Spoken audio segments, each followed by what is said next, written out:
Hello students, बच्चों स्वागत आपका एक बार फिर से अपने इस YouTube channel inspiring mathematics by Anoop Mudgil. Last जो हमने डिस्कस किया था कॉम्प्लेक्स नंबर का पे जो 5a है वो कंप्लीट किया था, 5b स्टार्ट की थी। 5b जो पार्ट है उसमें क्वाड्रेटिक इक्वेशन के ऊपर फर्स्ट एक्सरसाइज 5.5 हमने कंप्लीट कर दी थी। 5.6 एक्सरसाइज को आज हम स्टार्ट कर रहे हैं जो बिल्कुल 5.5 के जैसी ही है। वही क्वाड्रेटिक इक्वेशन दी गई होगी, उनको सोल्व करना होगा। तो फर्स्ट क्वेश्चन पे आता हूं मैं। फॉर्मूले आप सब जानते हो कि कैसे क्या फॉर्मूले हैं, वही एक क्वाड्रेटिक फॉर्मूला, और अगर फैक्टराइजेशन है तो फैक्टराइजेशन से करेंगे। फर्स्ट क्वेश्चन में ऐसा ही कुछ लिखा है, solve the following equations by factorization method. इसको सोल्व करना है इन दोनों ही को फैक्टराइजेशन मेथड से। तो इसके लिए हम क्या करेंगे, हमने डिस्कस किया था उस दिन भी, x square plus 8 iota x. सबसे पहले जो ये कांस्टेंट है, इस कांस्टेंट के आगे का साइन चेंज कर दो तो यहां आएगा प्लस। अगर साइन चेंज करना है तो इसके आगे आयोटा स्क्वायर लगा दो। कांस्टेंट के आगे का साइन चेंज करो, उसके साथ क्या लगाओ, आयोटा स्क्वायर, क्योंकि आयोटा स्क्वायर कितना होगा, -1, तो रिजल्ट माइनस ही आएगा। इससे क्या होगा, अब क्योंकि मिडिल टर्म को ब्रेक करना है, मिडिल टर्म में आयोटा है, मिडिल टर्म में आयोटा है तो इनके मल्टीप्लाई में भी आयोटा आना चाहिए था ना, दैट्स वाई हमने यहां आयोटा स्क्वायर लिखा। अब ऐसे कोई दो नंबर सोचने हैं कि प्लस करें तो 4 आयोटा आए, 8 आयोटा आए, मल्टीप्लाई करें तो 16 आयोटा स्क्वायर आए, तो वो है 4 आयोटा। मतलब इस मिडिल टर्म को हमने ब्रेक किया 4 iota x plus 4 iota x, 8 iota x, और मल्टीप्लाई करेंगे तो ये 16 आयोटा स्क्वायर एक्स स्क्वायर आएगा ना, और ये 16 आयोटा स्क्वायर एक्स स्क्वायर ही तो था। दैट्स वाई अगर ये मिडिल टर्म आयोटा में है या ये फर्स्ट टर्म भी आयोटा में है तो इसके साथ आयोटा आओ लेकर के आओ, राइट। तो यहां plus 16 iota square is equal to 0। इन दोनों से x common, x plus 4 iota, इन दोनों से 4 आयोटा कॉमन, यह आ गया x plus 4 iota is equal to 0। अब यहां x प्लस 4 आयोटा, यहां भी x प्लस 4 आयोटा, इन दोनों से x प्लस 4 आयोटा कॉमन, तो क्या बच गया, x plus 4 iota is equal to 0। यहां आ गया x plus 4 iota is equal to 0, यहां आ गया x plus 4 iota is equal to 0। x की वैल्यू आ गई -4 आयोटा, और यहां से x की वैल्यू आ गई -4 आयोटा। तो इसके जो रूट्स आए वो कितने आ गए, -4 आयोटा, -4 आयोटा। यहां चलते हैं इस क्वेश्चन में, 6 पार्ट देखिए।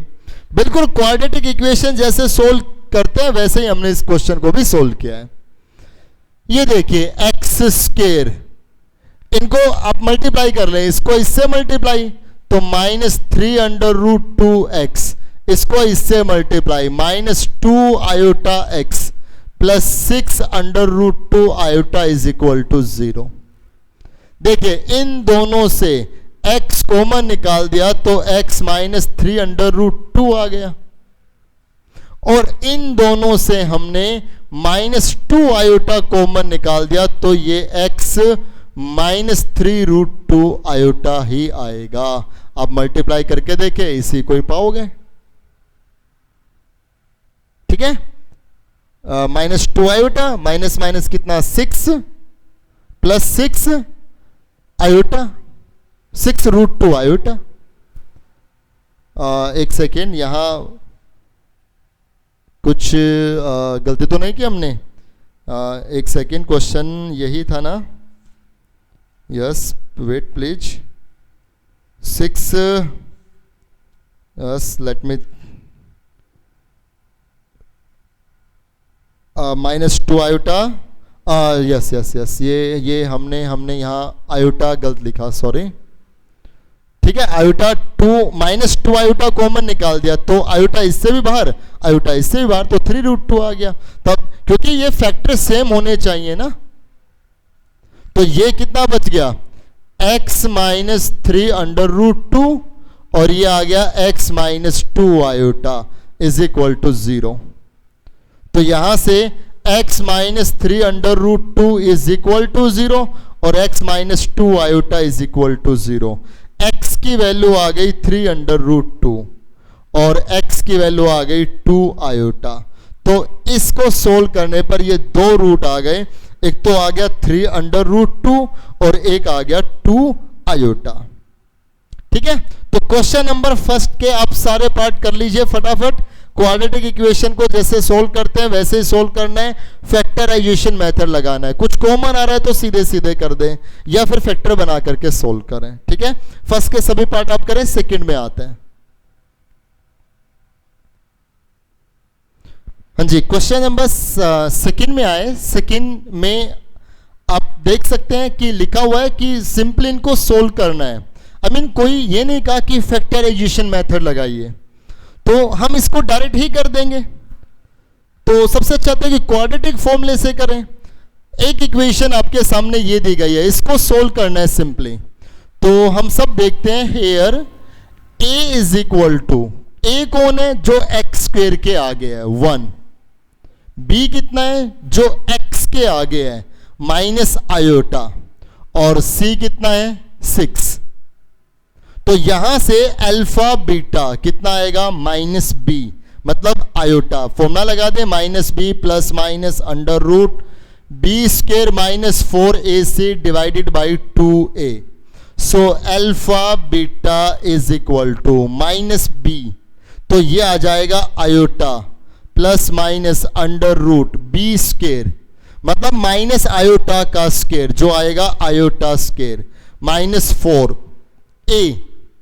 ए कितना है 1 इंटू सी कितना है 6 डिवाइडेड बाई 2a, ए कितना है 1, तो 2 इंटू 1 2। Alpha beta is equal to iota plus minus iota square हो गया minus 1 minus 24 divided by 2। So alpha beta is equal to iota plus minus ये माइनस 25, माइनस 25 का जो अंडर रूट आएगा वो होगा 5 आयोटा डिवाइडेड बाई 2। माइनस 25 का root 5 iota.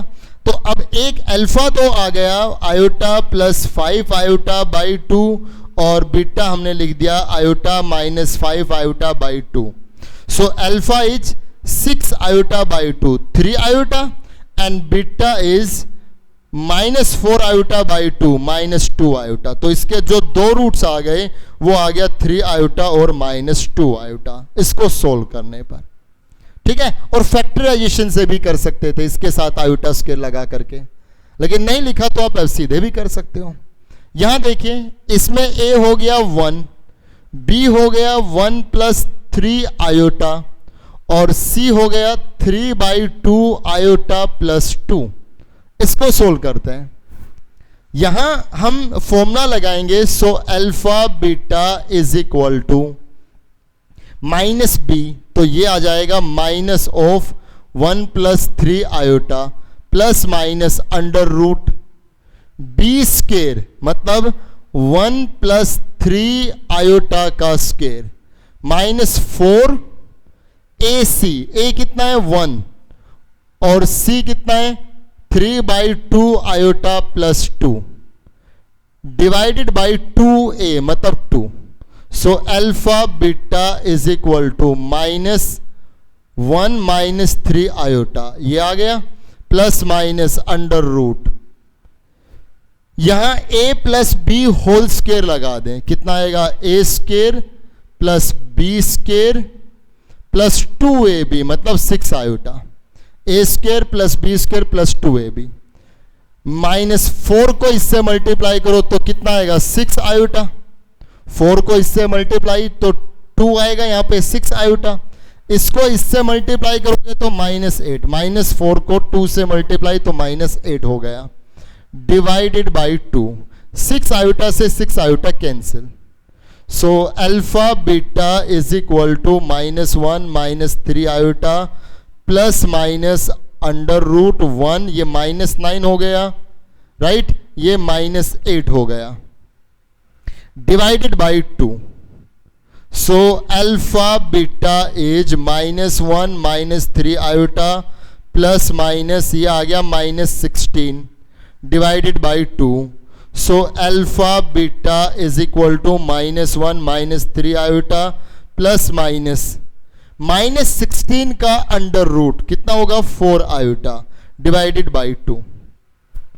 अब यहां पर दो वैल्यू आ गए, एक बार बीच में प्लस करके लिखेंगे, एक बार बीच में माइनस करके लिखेंगे. सो अल्फा बीटा की जो यहां वैल्यू बनेगी बच्चे वो कितनी होगी, alpha is equal to -1 -3 iota plus 4 iota divided by 2 और बीटा हमने कह दिया -1 -3 iota -4 iota divided by 2. So alpha is -1 plus iota by 2 और बीटा हो गया -1 -7 आयोटा बाई 2. ये दोनों अल्फा और बीटा की वैल्यू आ गई है. ठीक है, आप चेक कर सकते हैं. Yes, -1 plus iota by 2 -1 -7 iota by 2. ठीक है, तो ये एक बिल्कुल छोटी सी एक्सरसाइज थी हमारी जो कंप्लीट हो गई है और यहां से हमने अपना 5th चैप्टर भी कंप्लीट कर दिया है. राइट, तो 5th चैप्टर में अगर आप देखें तो सबसे पहले हमने कॉम्प्लेक्स नंबर को स्टार्ट जब किया तो फर्स्ट एक्सरसाइज में तो सिंपली आयोटा के बारे में पढ़ा था. सेकेंड एक्सरसाइज में कॉम्प्लेक्स नंबर की कुछ प्रॉपर्टीज को लेकर के क्वेश्चंस किए, additive inverse, multiplicative inverse, square root of complex number, ये हमने बहुत ज़्यादा वहाँ पर सीखे. उनको आप एक बार ध्यान से देखें. मैं फटाफट आपको बता रहा हूँ कि क्या क्या हमने सीखा ताकि आपके दिमाग में आ जाए और आप उनका रिवीजन कर लें. उसके बाद जो नेक्स्ट एक्सरसाइज थी उसमें हमने कॉन्जुगेट और मॉडुलस निकालना सीखा. किसी भी कॉम्प्लेक्स नंबर का कॉन्जुगेट कैसे निकालते हैं और मॉडुलस कैसे निकालते हैं ये हमने सीखा. और मॉडुलस और कॉन्जुगेट पे कॉम्प्लेक्स नंबर क्या क्या प्रॉपर्टीज होल्ड करता है वो सब प्रॉपर्टीज भी जानी. उसके बाद हमने किसी भी कॉम्प्लेक्स नंबर को पोलर फॉर्म में रिप्रेजेंट करना सीखा कि किसी भी कॉम्प्लेक्स नंबर को पोलर फॉर्म में कैसे रिप्रेजेंट करें. राइट, ये हमने पोलर फॉर्म तक सीखा. उसके बाद एक एक्सरसाइज जो हमने कहा कि जो आपके बुक में कभी किसी साल होती किसी साल नहीं होती, मतलब उस पर कंसेप्ट हमने जाना था, cube root of unity, omega के बारे में जाना था. तो उसको भी आप एक बार रिवाइज कर लें, उस पे बेस्ड जो लेक्चर है उसको भी आप देख लें. और फिर 5th ए में तो ये था. 5th बी में जो हमने दो एक्सरसाइज जानी 5.5 5.6, इनमें सिंपली क्वाड्रेटिक इक्वेशंस को सोल्व करना हमने सीखा कि कैसे क्वाड्रेटिक इक्वेशंस को सोल्व करें जब उनके रूट्स इमेजनरी आएंगे. तो यहां पर बेसिकली दो ही मेथड थे, या तो फैक्टराइजेशन से करना था या फिर सीधे सीधे हमें फॉर्मूला लगाना था. राइट, तो ये लास्ट की दो एक्सरसाइज क्वाड्रेटिक इक्वेशंस पे थी. आप इस चैप्टर को अच्छे से पढ़ लें. इस पे बेस्ड हर एक्सरसाइज से जितने भी एग्जाम्पल्स है वो सारे एग्जाम्पल्स आप करके देखें. जो भी बच्चे आपके डाउट है वो आप डाउट जरूर लें. राइट, यूटी में आप याद रखें, यूटी में आपका यहाँ पर ये 5th तक 3rd 4th 5th ये 3 चैप्टर इस यूटी में आएंगे. तो आप अच्छे से इन तीनों चैप्टर्स की तैयारी कर लें. राइट, तो अब नेक्स्ट लेक्चर में मिलेंगे तो हम आगे का चैप्टर स्टार्ट करेंगे. Chapter number 6 linear inequality. थोड़ा थोड़ा सा पोर्शन बनाते रहेंगे क्योंकि आपके यूटी भी है तो आपको उसकी भी तैयारी करनी है.